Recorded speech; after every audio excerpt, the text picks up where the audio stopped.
I think we just need to dive into the new spec. The Evoker? Yeah, which you've played.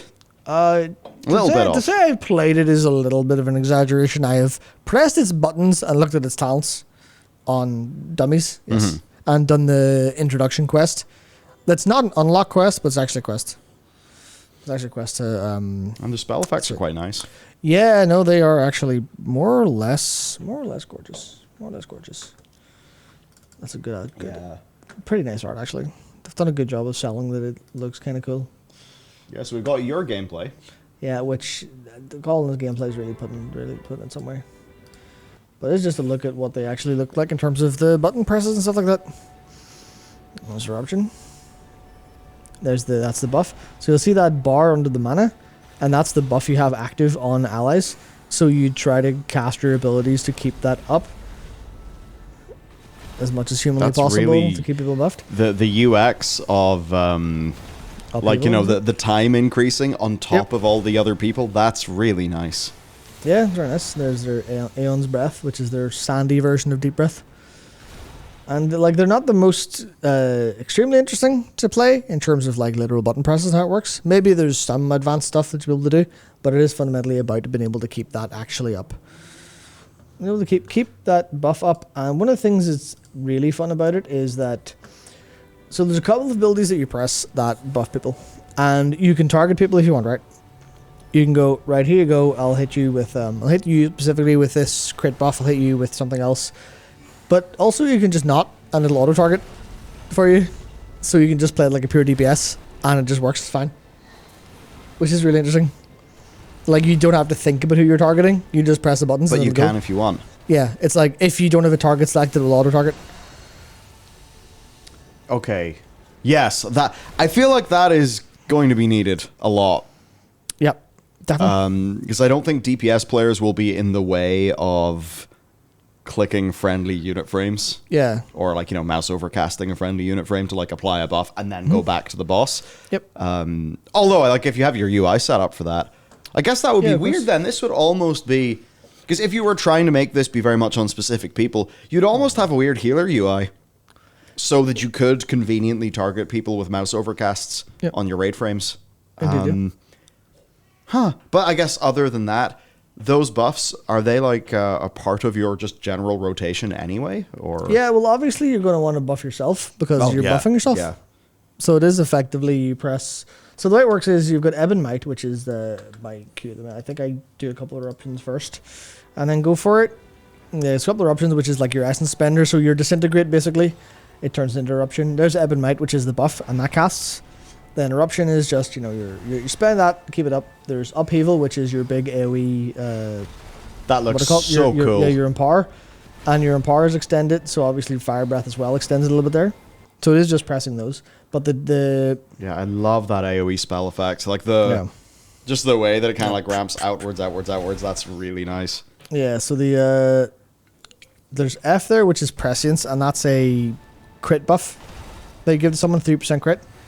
I can't remember how long it lasts, but it also has a 15% echo effect if you talent into it.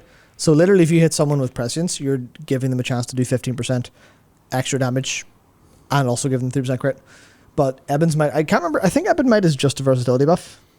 I think, which also means tankiness as well. Which is actually like it's a pretty compelling overall thing. I miss when you could just cast a buff on the party. But I mean, what do you mean, Adam? Yeah, that's what mages do with. That's almost everyone else. The point of this spec is.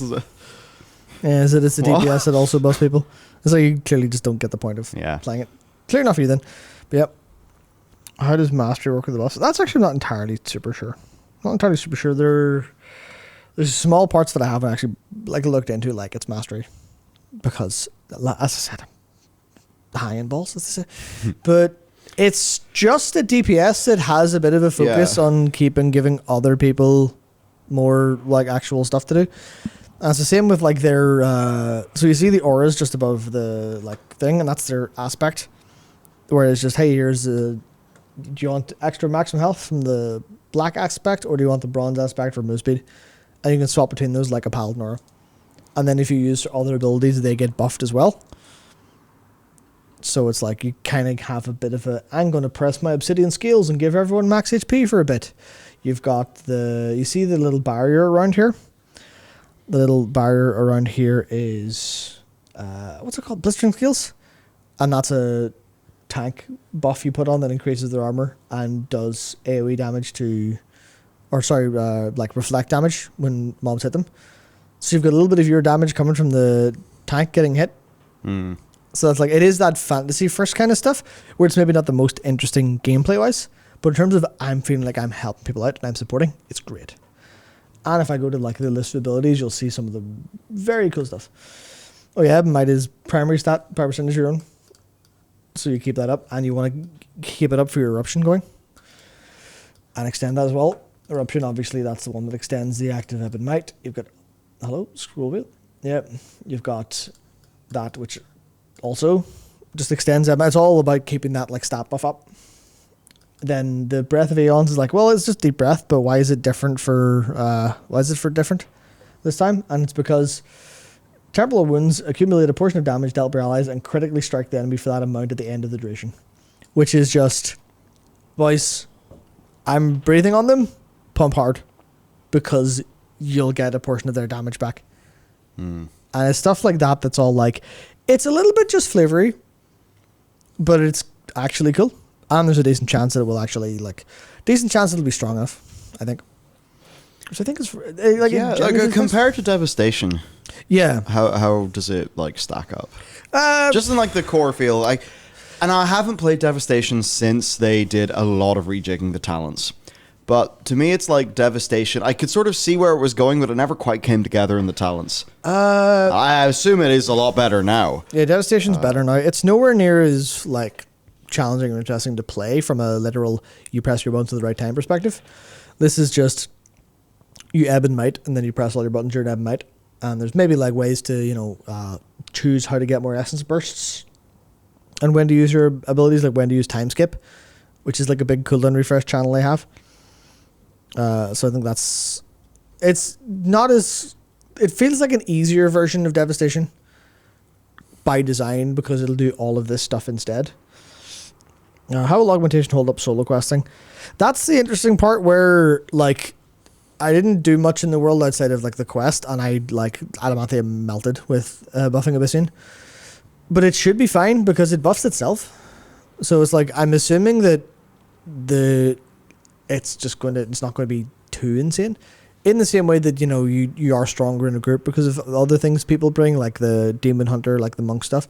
I assume it's all in that same kind of small percentage stuff. But perhaps, giving also, it a bit more budget for that than you would normally have for a class buff. But also stuff like you get, you have the blistering scales on yourself. So you're getting bonus armor and things are, hitting you and doing damage to themselves from that. So it's a little bit of, that's baked in slightly to it in a way that I think is interesting.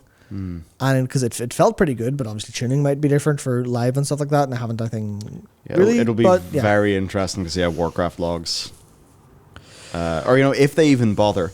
Well, that's the thing. Because will this be this is not going to be that guy had PI. There's no way it's going to be that powerful for anything. Well, it's not going to be that powerful, but it is also pretty it's pretty strong. Because as an example, Prescience is a 12-second cooldown. Grant an ally gift a 4-second increase in crit by 3% for 20 seconds. And also dealing 15% of their damage again with a chance. So I don't know what that chance is. It's literally it's not shown in the tooltip. But it's still it's probably actually very, very, very reasonably strong for buffing other people. But the way... as it should be. Yeah. Yeah, but the thing is, what they've said is they're actually developing all of the correct combat logging stuff so that damage will be theirs. So this isn't going to be this isn't a go fuck yourself Warcraft logs from the devs.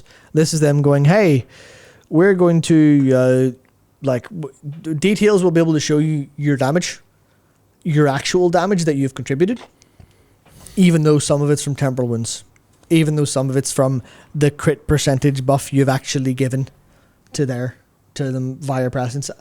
Maybe the crit buff will be a little bit there. But theoretically, if they're putting in the calculations, then they should be able to do that. So it will be, I'm doing loads of damage because other people are doing loads of damage. which is obviously how it works in with parses in 14. We're like, yeah, your actual DPS, or I can't remember which metric it is because I always forget which one's which, but the whole, your parse isn't going to be better because you had dance partner. Your number will be higher in the literal meters and you'll feel better, but the actual parse isn't going to be there. Comparatively, that'll go to them, which is honestly great.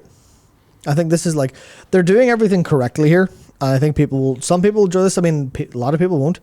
A lot of people won't like the idea, but a couple people will. Yeah. I think a couple people will really, really like it, especially when it's simple, when it's tanky enough, considering, and it's got these options. I mean, even personally, having enjoyed healing a lot lately, I can see this being an appealing choice. Yeah, especially when we go through some of the abilities here. And you've got, because there was like the damage kind of focus ones, but there's a couple other ones where you go for like, time skips, just cool down your own stuff. But like, bestow Wernstone. Conjure a pair of Wernstones, one for your target ally, one for yourself. A Wernstone can be activated by the bear to transport them to the other's location if they are within 100 yards. So, the old swap. Yeah. Well, it's not a swap. It's like a come to me. So they already have rescue. Did I say swap? Yeah. No, hanging, yes. Yeah, they already have rescue, of course, because they're evokers. But 100 yards, imagine that in the BG. Oh. You're sat there, like your mate's playing Augvoker, and you're sat there on the flag in AB. And no way. Someone comes to 1v1 you, and it's looking a bit rough, and you go, yo, give us a hand, and they just press their Wernstone, show up and save it. Like, that's a thing that theoretically could happen. Yeah. But even that's a case of, like, something's about to go horribly wrong in raid, and the person who's playing an Augmentation Evoker is a good-ass player, and you just go, you safe? Yep, done. I am now safe because I've went to you.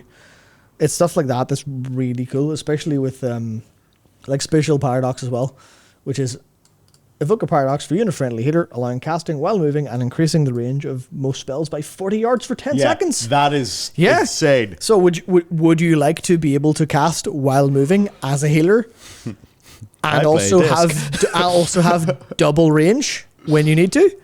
It's here's movement time. Here's big movement time. I'm imagining that with with my 4-piece. Yeah. Where I just like blanket everybody with Radiance, and then cast Light's Wrath while I'm moving. All cracked shit. Yeah, fun. It's cool stuff. It's like there's maybe a universe where they go a little bit harder with this if it's proven, and with a new spec or a new class that they design. Because obviously I've seen people go, does this mean Bard is next? Yeah. Probably doesn't, but it means it's possible. Well, this opens up a lot for World of Warcraft. It sure does. Yeah. Absolutely. And the fact they also have the intro quest that we talked about in that video with Adamanthea, just where you actually have a logical reason for this spec showing up out of the blue for you. And you have to, you get a little, a little bit of not like a tutorial, because it doesn't tell you how to play.